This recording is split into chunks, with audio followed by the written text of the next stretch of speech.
Hinanda ko na nga po yung dadalhin po para sa binyag ang aking pong regalo sa aking inaanak. Ayan po.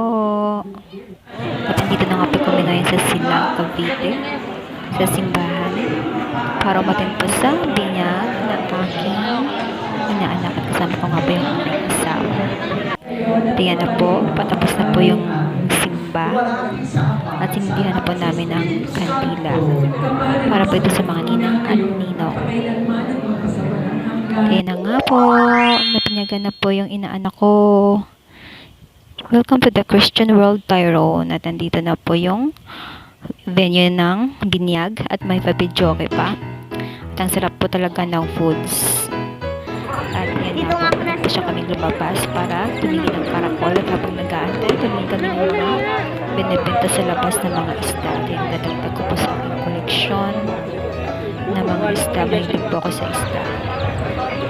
Tradisyon din po ang mga pagbebenta ng mga laruan, makukulay na sisiw, ano pa ba? Bibe, pugo, ayan nga po. Yun ang cute po nila. Parang gusto ko po silang iuwi lahat. At ito po yung talagang pinaka inaabangan po sa piyesta, no, yung mga binibenta po sa labas ng mga kulay na sisiw. Yan po. Talaga nakakatawa po yung piyesta po sa Pilipinas at may mga munting palaro din po. Yung mga bata nag-enjoy po sa munting palaro.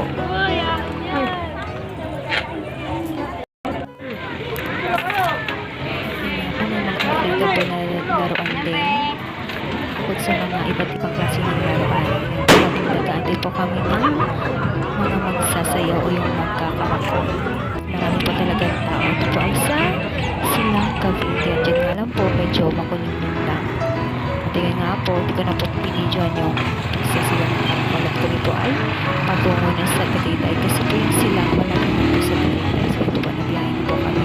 Ito talaga yung kakalain ko. May service po kasi makakadaan po sa mga shortcut lang. At yun na nga po. Dito na po kami ngayon sa may Ayala Mall sa may Tagaytay. At i-flex ko lang po yung Christmas tree. Ayan, nagdanda po ng Christmas tree. Yan, ganyan lang po ako naging masaya. Malit na bagay lang. Ay, napapasaya na po ako. Ayan, di po, ang ganda po ng view mula po dito sa second floor. At nakapagpa-picture na po ako dyan.